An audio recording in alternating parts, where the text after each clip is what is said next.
How many of you grew up like I did? Not rich. Now, I'm not theologically or philosophically shallow enough to tell you money will make you happy. Money will not make you happy. You get more money, it will make you more of what you are right now. If you are miserable and you get money, you will be lots of miserable. If you're a jerk and you get money, big jerk. And it'll mess with your family too. So money is not going to solve your problems, it's going to make them bigger. It's also going to make your opportunities bigger. If you're a generous person, your generosity will go into overdrive. You'll be outrageously generous. And you get a lot of money, we'll call you a philanthropist. Cool word that means you give a lot of it away and you have a blast doing it. You found the most fun you'll ever have with money is when you find that. So we live in a cause and effect world. What you plant, you will harvest. You will reap what you sow, right? So if you plant stupid, you will get a crop of desperate. I've done it. And if you plant corn, don't be looking for beans to come up. Don't be shocked because what you put into your life is what you're going to get out. So we found that there's 5 things that if you do these 5 things with money over a period of time, like 10 or 15 years, you will build a level of wealth 100% of the time. And now I said a level of wealth. I don't know what level because I can't predict car wrecks and cancer. I can't predict tragedy. And I don't know what your income will be. But if you're working and you do these 5 things, you will build a level of wealth 100% of the time. And this is not some prosperity thing, and it's not mystical or magical. When I cover these 5 things, they're all common sense. But common sense is so rare now, it's like having a superpower.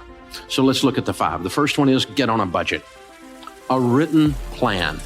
You have to do a budget on paper, on purpose, before the month begins, every month. If you worked for a company called You Incorporated and you manage money for You Incorporated, the way you manage money for you now, would you fire you? Don't answer that. We misbehave with money, and so we're disorganized. We don't have a plan. Nothing's written down. Decide. The interesting thing about each one of these principles is you can just decide today to do them. I had a guy working for me, and he was not doing his process right, and I sat down, I said, this is what you need to do. And he goes, well, it's not the way I do it. And I said, change. And he said, well, I'm not like you. And I said, change. You can decide today to be good at this or leave. You can decide. You can decide to do a budget today. Get out a yellow pad or go free budget online, everydollar.com. You can decide today.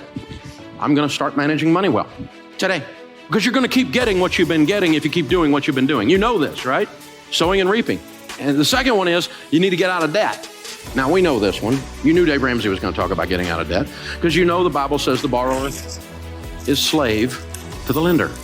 It's real. Now, here's the deal. Think about this. Your most powerful wealth building tool is your income. Let me show you what slavery looks like. This week, they came out with new data that shows that the average car payment in America today, according to the National Auto Dealers Association, is $499. That's dangerously close to $500. You take $500 a month and invest it from age 30 to age 70 in a decent growth stock mutual fund, you'll have $5.6 million. That's what a car payment costs you. So who'd you make rich? General Motors, Ford, Lexus, I don't know, Toyota, who was it? You made somebody rich. It wasn't you. And you're driving along in something you can't afford, scratching your head and wondering why your kid's college fund isn't funded. Because we're giving it all to somebody else. And they have nicer furniture in their building, have you noticed? Something's going on here, guys. And some people in here got a student loan's been around so long you think it's a pet. You got MasterCard in your life. I mean, it's hard to be a slave if you don't have a master, so you might as well. We've discovered bondage and American distress. It just keeps going and going. And I've done it too, y'all. I'm not picking on anybody. I'm just saying, here's the deal. Think about this. What if you had no payments? Can't even get my head around that.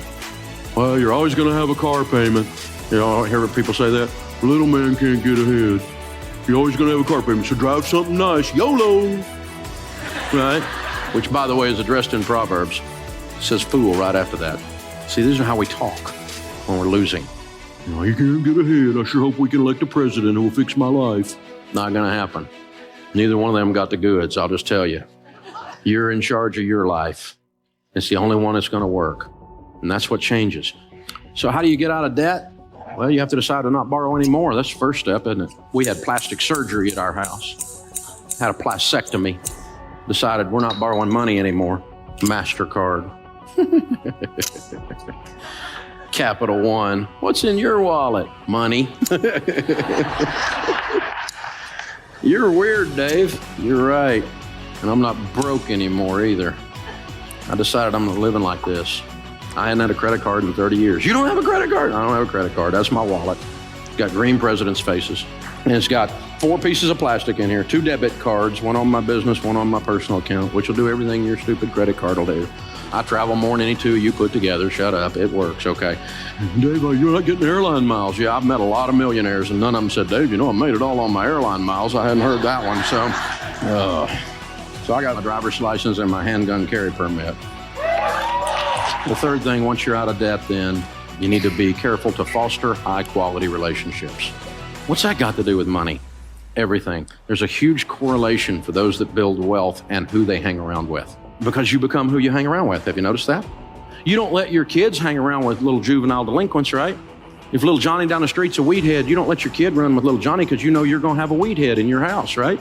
We know this. So they come home with that mouth on them, and you're going, where'd you learn that? I'll get you knocked in the next week in this house. Where'd you think you could get away with that? I'll take you out and make another one look just like you. It's because they're hanging out with little Johnny, right? You know what happens. We're the same way, y'all. We're the same way. You talk like the people you hang around with. You read the books they talk about. If you don't read and all your friends watch The Bachelor, well, here's a clue, okay? Here's what's going on. If this is all you know about is reality TV that's not a reality, probably we need to change our diet, read a book. And so Charlie Tremendous Jones said 5 years from today, you'll be the same person you are today, except for the books you read and the people you meet. Don't be deceived. Evil company corrupts good habits. And do you know this? The studies have shown that over a 10-year period of time that your income will become within 10 to 20% of the average of your 10 closest friends' income. Because you have the same habits they've got. You have the same diet into yourself that they've got. You'll have it. You can't stop yourself from doing it. You will become who you hang around with. And all the studies show that we have a tendency. Now, that's not to say I'm some kind of snob and I don't have any friends that aren't rich friends. Not that at all. I have lots of friends, but my closest hangs are people I want to be like. That's my closest ones. Now, I'll talk to anybody. But like when our daughters were growing up, they're grown and married to wonderful men now, but they're in high school and they're wanting to go on a date. We didn't do missionary dating. You don't get to date little Johnny the weed head and lead him to Jesus. That's not going to work, okay? We're not doing this. Little Johnny could go to camp and get saved again. We'll work on this, right? And so, no. You come up to our house, pick up one of our daughters, honk your horn, you better be delivering a pizza, all right? So coming in, talking to the old man, I'll be cleaning my gun when you get home. You know the song, right? And so, this kind of thing. And I'm teaching them, Dad, all the boys in the youth group are scared of you. Good. Keeps away 2 things you don't want, baby doll. You don't want jerks and you don't want wusses. And if I can keep both those away, and then I can teach you how to keep them away, you can pick good. And guess what? They both picked good. They married studs, man. I got some son-in-law, unbelievable. Man, my sons-in-law are awesome. And it wasn't an accident. You see what I'm saying, y'all? You need to make these choices very, very carefully. The 4th thing is you need to save and invest. In the house of the wise are stores of choice food and oil. Wise people save money. That's what this means. And so it was used in the marketplace, like we use green presidents' faces, as a medium of exchange. If you had a carafe of oil, you were ready to do business. It was a sign of wealth. There were 2 classes of people, poor people and rich people. Most of the people were poor people. This is the Mediterranean. We're talking they ate hummus and olives, no meat, a little bit of bread, maybe a fish if they got some meat, but that was it. Rich people ate what we eat every day, spices, good meat, Charleston food scene. You know what I'm saying, right? Cooking it up right. That's fine food. Stores of choice food and oil. Choice food and oil are symbols of wealth.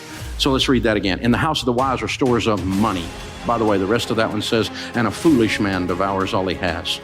If you spend everything you make, the Bible just called you a fool again. I've been a fool. Call me a fool too. And I decided to change. Wise people save money. Why? Well, to start with, we save for an emergency, right? Grandma said it. She said, save for a rainy day. It's going to rain. You're going to have a car wreck. You're going to lose your job. Something's going to happen. You're going to need some money. Dave, you need to be positive. I'm positive. It's going to rain. Something's going to come up. This one I don't understand. Unexpected pregnancy. Say what? Okay. But people come up with all kinds of things that are emergencies, right? Something's going to happen. And then you need to save and invest so you retire with dignity. I'm going to spend everything I make and hope the government, which is well known for its ability to handle money, will take care of me. Dumb idea. I'm not even sure some of them have opposable thumbs up there. You know what I'm saying? It's just ridiculous. And we're counting on them in some whacked out kind of way to come be. They're not coming. There is no white horse. There is no Calvary. You're it. Okay? You are in charge of your destiny. And that's great news. And so, all worried about the election, and I'm not worried about the election because I made money under both parties. Turns out it wasn't up to them in either case. I've lost money under both parties. None of them sent me a check. They all just want money. They're extracting like a tick, extracting blood all the time. That's all they do. This is the deal. The last one is all about generosity, but this is all about cheerfulness. Generosity is not just a transfer of funds. Generosity is a spirit where you decide to be a generous person. Generous people are more attractive. They smile. They're not grouchy. It's not all about them. They're the ones that open the door. They're the ones when the grocery bag has the bottom drop out and your groceries are rolling all over the parking lot. They're the ones out there helping you pick it up. These are the people that when they go out to eat, they leave a tip, you cheap and ridiculous. Well, I'm not one. I leave big tips because it's a form of generosity. Well, they didn't give me good service. Oh, shut up. They're carrying a tray that weighs more than you. Figure it out. They parked your car in the rain and in the heat. Shut up. Give them some money. They park your $130,000 car and you give them $3. What are you, a nut? That's Ferris Bueller parking the car there. You take care of that, man. I give them a $20 bill. My car's still sitting there when I come out. It's amazing. Besides that guy's working his way through college or something right then. If he says better than I deserve, that's his code for I'm getting out of debt. If they say that, you got to give them a double tip. So I give them 40. My wife's like, I'm going to park your car. No, you're not. You're not working your way out of college. You've already put up with me for 30 years, so it's all right. Generosity is a spirit. It changes everything in your life. But it's awful tough to give if you're broke. If you're in debt and you hadn't saved any money and you don't have a plan and you're not hanging out with other people who are givers. And so change. You get to decide today. It'll change your life. It'll change your family tree. You will change everyone with your last name that follows you if you do these things. It's that powerful. It's unbelievable. The sorrows are deeper and the joys are higher. It changes everything. And when you move this money piece around, it gives you the tools to be that in the marketplace and to be that for your family and to get this monkey off your back and to get that elephant out of the room because he's got to go.